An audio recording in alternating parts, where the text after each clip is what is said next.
I met Alexandria Davis at a chamber event, and we instantly connected over a conversation about what led us to take the route less traveled, walking away from a work environment that doesn't honor your value and worth. She's the founder and CEO of AGA Tax and Consulting Services. She says once you see the truth, your awareness puts you on the path to self-fulfillment. I'm actually a single mom, and so I entered the space of a very white, very male-dominated industry, and I'm a single mom, and so I found myself trying to keep up and pace myself like everyone around me, not realizing Mhm. I'm not like everyone around me. And so I didn't really take that into consideration when I started in the profession. And so that was one thing that stood out to me. And then there was just like a lot of hours. I was in public accounting, which is a little bit different than accountants in industry, because typically in industry, you're working 40 hours a week, maybe 50 hours a week at Mhm. month end. But in public accounting, got into spells during tax season where you're working 60, Oh 70, yeah. sometimes 80 hours a week. Did that affect you at all emotionally and mentally, knowing that you were in the minority? I don't think I realized how much it affected me until I went into my first review. And I had my annual review, Mm.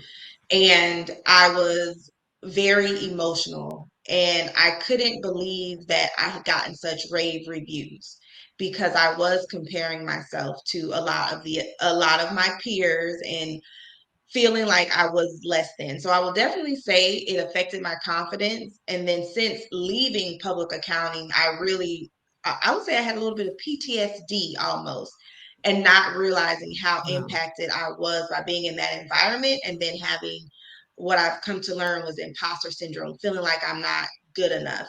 Really Mhm. basically looking at everyone else and overestimating their abilities while at the same time minimizing mine. But I just remember in that first annual review, I came in with a box of tissues. And sure enough, by the end of that meeting, I was in tears, and it wasn't anything that they really had Wow. said to me, but it was just my lack of feeling like I wasn't good enough. And that's what Mhm. came up, because you're surrounded by a lot of smart people. Like, to be in public accounting Yeah. and spend years there, you're smart. And I grew up, I Mhm. didn't know what a CPA was prior to getting going to college.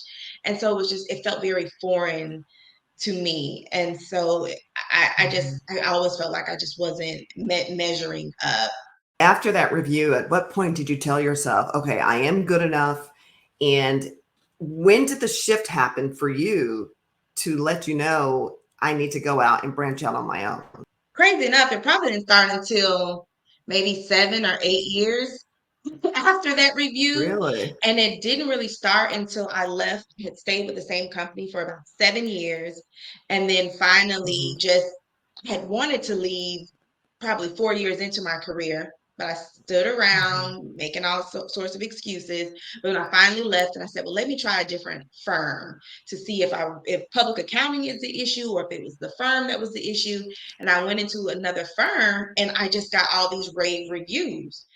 Like, they couldn't believe how amazing I was. They couldn't believe the level of work. Like, they were constantly being appreciative. And honestly, it was then where I it started to click that, wait, no, you're really good at what you do. Like, you're Yeah. exceptional. You've got this. And so that was when the confidence piece really started to click, if I'm being honest. Okay. And then when I realized I wanted to go out on my own, it probably happened a year later when my previous firm had come back, and they said they made changes, and so it'd be better for Mhm. me. And then I went back, and they had made some Mhm. changes, but I just realized it just was no longer a good fit for me.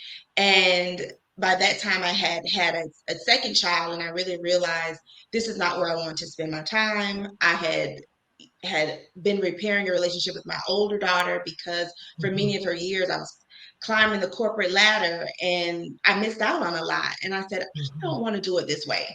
And so that's when I really said entrepreneurship is probably going to give me the best opportunity to really do it my way. Did you ever feel as if you were less than, even though you were getting great reviews? What was it like for you socially? It is so funny. When I was in there, I didn't notice it. I did not notice it. It wasn't until I was out that I Mhm. really noticed it. Specifically, I will never forget this instance of a microaggression. Is when I Mhm. first started in public accounting, I wore my hair straight. I am a very kinky curly girl, but I was getting a relaxer. So my hair would be straight, I mean bone straight. The minute it was starting to kink up, I was back getting Mhm. it relaxed. And so about Right. 4 years into the profession, my hair was shedding because I was stressed. I had lost like 25 pounds, Mm. stressed. My hair was falling out. It looked like I owned a pet at my house because of the hair Oh, shedding on my floor. And wow. so I just did a big chop and cut all my hair off. And so I started. Mhm. I had a little baby fro, very curly, and I was so afraid to wear my hair. And that was one sign, like, Really? why was I afraid? Why was I afraid to go to work with my just natural hair? And so for a long time, I wore Mhm. weaves and things like that to not show it. But finally, I was like, forget this. I'm just gonna wear my natural hair. My boss never said anything about my hair being curly. And so it grown out and I straightened it again. And so I come into the office and I hear, Alex, you have your corporate hair in today.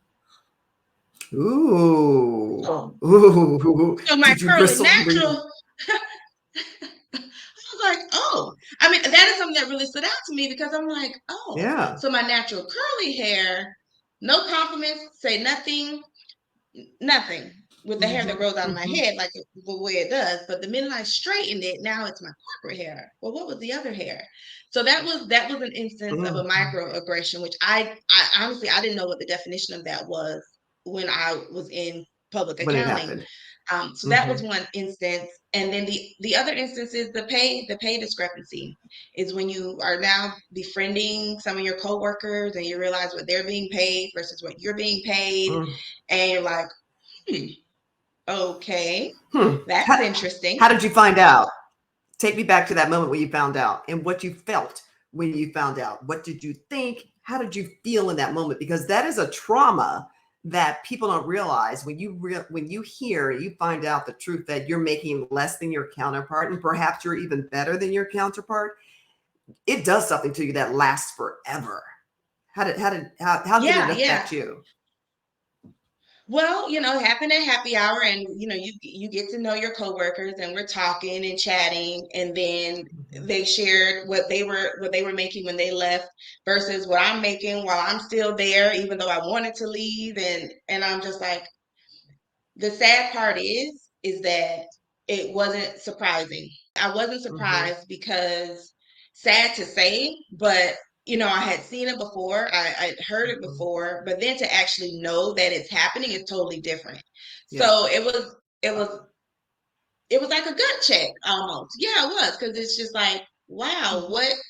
what are they doing differently that would allow them to be paid that amount versus me? And I would say Mhm. another instance where I really felt almost taken advantage of. When I look back at it, I was like, I should have probably fought for myself more. Is, as I stated, I was a single mom in public accounting, raising children, trying to keep up with everyone. There are times where I was just so overwhelmed. I went Mhm. part time, and how my pay was cut in comparison to the work that I was Mm. still bringing into the firm, I was like, that was really unfair. It was really unfair. And so I Yeah. actually ended up just going back and working my normal hours. I was like, because this doesn't make any sense to cut my pay like this, Mhm. but I'm still managing basically the same amount of clients. Overall, my Mhm. responsibility hasn't changed. My stress level hasn't changed. I'm just now trying to compact all my work into these reduced hours. Mhm. It didn't make sense. Right. And so that was another instance where I did feel taken advantage of, like, no Yeah. doubt about it. Was it $10,000 off, 5,000, 1,000? What was the difference? Yeah. Yeah, it was about 15,000 difference. So not yeah, so it wasn't chump change, that's for sure. Yeah. So did you ever say anything? No, no, I didn't. It was just at Yeah. that point that I felt like, okay, now I really have to look out for myself. And Hmm. that's when I started to explore different opportunities for myself, and really started to at least realize that they are not looking out for my best interest. And I will say a little bit of naivety is they see my value, they see what I bring. They're going to pay me what I'm worth. They're going to treat me fairly.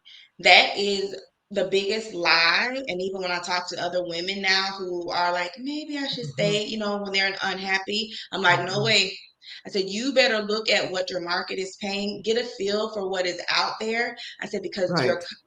your company is a business. They can make you feel like your family. And I feel like that's what, at least at my firm, a lot of that happens. They make you feel like your family, you're one of us, you're all this, but it's a business. And Mhm. unfortunately, if you are willing to accept less, they will pay you less and not say a word to you about it. That's so true. And so many people feel as if they can't say anything because, how do you go up against a company or managers or supervisors and say, pay me more when they're like, no. And so then what do you do? There's so many women and men, people in general, who are afraid of speaking up. What was the moment? Was there a kind of like a nail in the coffin moment for you when you said, you know what? I'm just going to step out on my own? I just think it was a culmination of a lot of different things. Me wanting to Hmm. be home with my daughter more, me feeling like I'm doing a lot, and I just didn't think it was fair with my pay. And so at that point I started to look elsewhere. And then once I started actually getting the offers, that was I'm like, okay, this is way off. And I will say at one point my salary increased $30,000 in 1 year. Matter of Wow. fact, in less than 11 months, when I left my previous firm Hmm. and then they came back for me, they Hmm. my salary had increased $30,000. And so in my mind, I'm thinking, so in 11 months, all of a sudden the what I bring to the firm is worth $30,000 more. So was I being Hmm. underpaid before, or am I Right. being compensated properly now? Right. And so that seared a memory in my memory bank, and I will Hmm. say I was probably being, no, not probably, I know I was being undercompensated before with what Hmm. I bring to the table. And I will say I totally agree with you. A lot of people feel like they can't say anything, they don't want to rock the boat. And I think a lot of times it comes from not knowing what the market is out paying. And so I Hmm. encourage people, see what the market is paying, and then also get your financial house in order. I think the other thing that supported me is I had really built up my savings. I had Nice. a bit of a nest egg to where I was like, I know I'm a valuable employee. I know I'm exceptional with what I do. I'm going to be okay if I go Hmm. in there and say, I'm leaving, or I would like to be compensated this amount because of A, B, and C. I knew that if Hmm. it was a no, and I would be okay walking away. And I Hmm. had my financial house in order that would protect me. And I understand sometimes that that's not the case, but I also recognize that sometimes it's our mindset that's telling us that we can't, and working Absolutely. through that and getting support, because I feel like that's what they use against us a lot of times. Yeah, I love that. That is such a great tip because a lot of people want to leave, don't know how to leave or can't leave. And we get it because, you've got to make money to support yourself and your families. But I love that idea that tip of having an exit strategy. It might take you 6 months, but at least you're moving forward so that when you're ready, you can take that leap of faith and walk away if that's what you choose to do. If the environment doesn't change, at least I can walk away when it's time for me to walk away. Are there any other tips that you would say, if looking back on your own personal experience, if you could change something, what would you change? Is there anything, or what have you learned? What else have you learned about yourself? When I first had the inkling to leave, I would have Mhm. started planning then. So I knew 4 years in that public accounting was not for me. I didn't leave until year like 9, 10.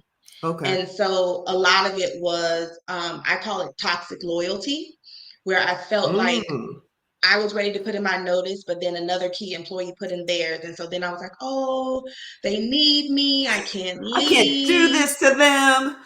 Mhm. Right. All Mhm. that. And it's just like, they move on, they figure it out. But meanwhile, I was the one that was, suffering and Suffering. not really walking in my full purpose. That's one thing. The other thing is I actually started therapy because of anxiety that I may have had anxiety before, but I And was didn't never know it. impacted. I didn't know it because Didn't I know it. wasn't impacted to the point where, I mean, at one point, like 4 years into it, I couldn't sleep at night. I was getting up. I always had an upset stomach. And like I shared earlier, like I lost over 20 pounds, hair shedding like a dog. Mhm. Mhm. And I started therapy because I had one of my partners. When I went to her, I was like, I'm having this anxiety. I was vulnerable and shared it. She's like, oh, you just need Xanax. Yeah, that's what I do. And I was like, oh, okay. Okay. Um, Hmm. and so that's what I did. I went to my primary care physician. They gave it to me. But then a Hmm. few months into it, I was like, why do I need to take medicine? I've never had to do this before. And so Yeah. I talked to another partner, and she's like, oh no, Uh-huh. I have a psychiatrist, I have a Therapist. therapist. And I was like, Hmm. okay. And I would say that is something that was a little bit foreign growing up. There was a stigma, especially in my black Same household, here. about mental Hmm. health and having therapists.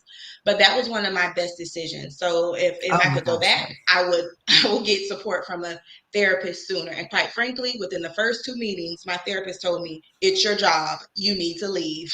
Oh my. She was like, this is Mine your was the very problem. first time. This is what's going on. But wasn't that like eye opening? Didn't it feel good to have someone who validated what you probably already instinctively knew, but you're kind of caught between a rock and a hard place because, like you said, there's this blind loyalty that you have to the company, and you don't want to rock the boat, and you're like, oh well, they need me, and yet you're suffering in silence, and no one's talking about it to anyone, maybe to your family, but no one really understands the true struggle and challenge that you're having because you hold it in because you're thinking to yourself, is it just me? Is it just me I'm doing? Maybe it's something I'm saying. Maybe I'm not. You begin to question yourself. And when you had your first meeting with the therapist, you just mentioned after two times, she said, it's not you, it's your job. Um, how was that validation for you? Because you're like, okay, I'm not crazy. It's not me. Oh, completely, completely, Yeah. absolutely. Mhm. Because I was like, I've never needed this before. I don't understand what's going on. And so it definitely was validation. Now I will say that it took me another 5 years to finally get the courage to actually leave, Yeah. but it was amazing Mhm. having the support. And so I wasn't Yeah. completely alone because I would think I really talked to my family about it because in their mind it's like I have a great job, I have all this flexibility, I'm making good money, I'm checking off all these goals. But I would talk about it with other coworkers because we're all there struggling at points and seeing Mhm. things that it's like, hey, what is that about? Mhm. Um, and so I had that, but Mhm. then it's different when you're not making any taking any steps to change it. And so I felt like at least Yeah. I was validated and then I'm getting the support to actually make the decision to change what's going on. What else did you learn during those therapy sessions? Because you're absolutely right. From a cultural perspective, a lot of us will be told, just pray about it. Just pray about it. Just pray about it. God's got it. Just pray about it. He sees what's happening and he's going to right the wrongs. And while that's true, that doesn't help what I need in terms of mental therapy. And in the Black community, a lot of Yes. us, it's been kind of taboo. But what else did you learn about yourself as a result of going to therapy? Looking at past trauma and how that can be playing out in your work environment and Mhm, how you are mhm, attaching yourself to some of your um bosses that's mhm, leading to the toxic loyalty. And so I got a chance to go back and kind of replay the tape. Where was it showing up? Why did with this type of environment create a space that I mhm, felt safe and comfortable and familiar in there to stay even though I was suffering. And so it really helped me start identifying patterns. And so I'm mm, aware of these mhm, patterns. So when they start, I can really work to breaking them, especially when they are the mhm, unhealthy type.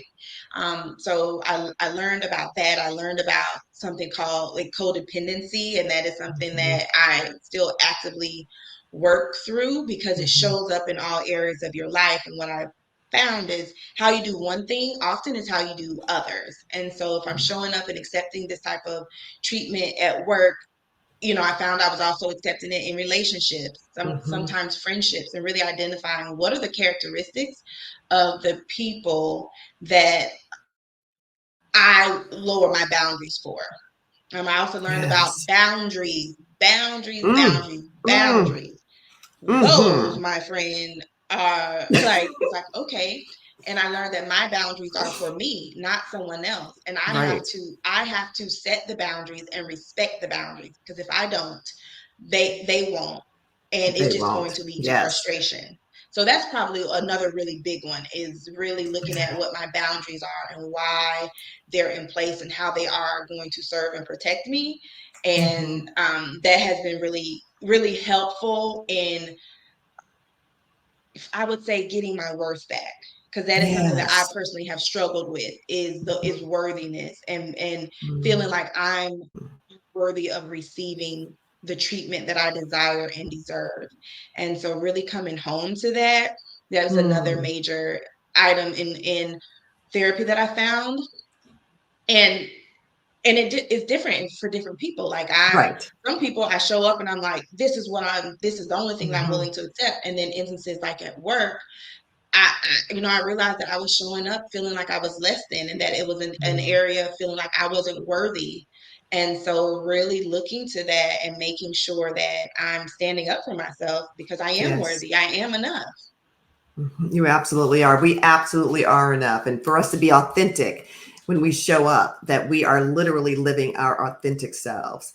What about, you talked about the boundaries, and, I always want to end the show asking the guest, name that one non negotiable boundary that you did not have before, but you do now because of your experience. Whew. That is a ooh, that's a It's good a one. loaded question. Hmm. I know. I'm just, which one that I don't budge on. Hmm.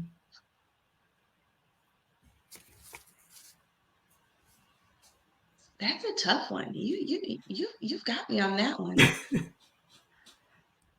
This that I don't budge on. That's tough, That you, because yeah. for the most part, like there are Hmm. times where I catch myself, right? Hmm. But for the most part, Hmm. I'm no longer willing to accept less than what I'm okay receiving for compensation. So even Say within my that. business, Mhm. I walk away if it doesn't feel good to me. If me saying yes to a price or a client, I'm not willing to do Mhm. that, because Ah. it makes me feel uncomfortable, and I'm really listening to my body more. And so my boundary, Mhm. I guess the boundary is listening to my body, because most times we Yes. feel it when someone asks us something and when we Mhm. say yes to it, we feel it in our body somewhere, that it's just like, oh no, this Yes. does not feel good to me.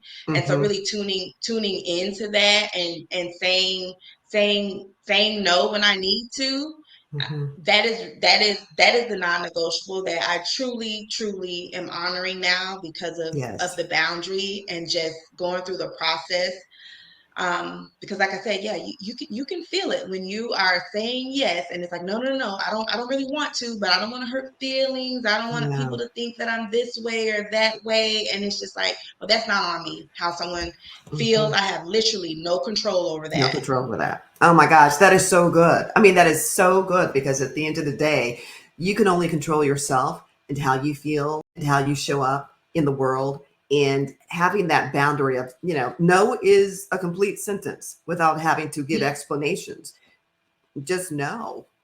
Just Yeah. know. And it feels good. There is a freedom and a peace that it feels as if you have garnered because of your experience in the past. Like now you know exactly what you will tolerate, you know your value, you know your It's worth. not worth it, because it's like, once you know something, you can't unsee it.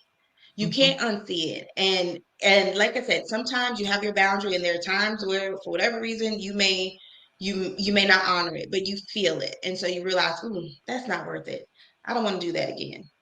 how can I avoid this from happening again? And then again, checking in that pattern and seeing, okay, I tend to not honor my boundary when this person is this way or has this characteristics. And so then you can start to get curious. And that's the thing, is getting curious as opposed to beating myself up. I feel like that has been another probably learning lesson, is getting curious as opposed to beating yourself up. Why are you doing this? And oh gosh, I can keep going on. And then the way you talk to yourself, being Yes. compassionate about the way you speak to yourself. Because I said, the way I used to talk to myself, I wouldn't talk to a stranger like that.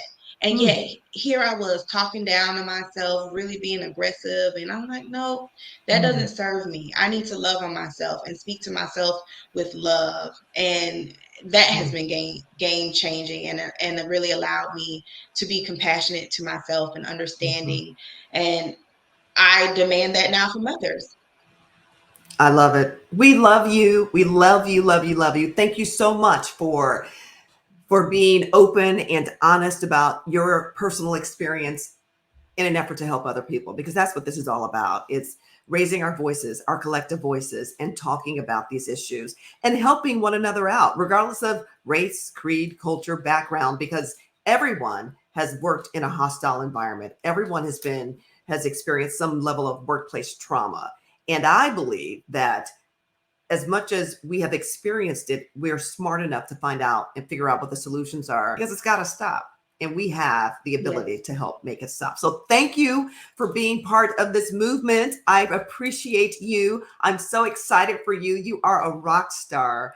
And I'm grateful for you, again, being able to be open and honest about how you feel, your experiences, and of course, helping some other people out there. Some great wisdom and great nuggets. Anything else you want to add before we say goodbye?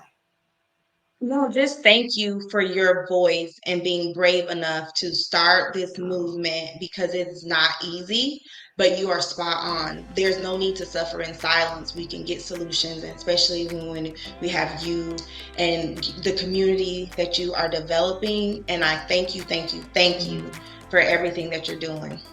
You're so welcome. And if someone wants to get in touch with you, how can they do so? Yes, you can find me on LinkedIn at Alexandria Davis CPA. And yeah, that's where you can connect with me. You can pick up her new book, Awareness Put Me On. It delves into real-life stories, experiences, and insights, highlighting the pivotal moments when people's increased awareness became a catalyst for change.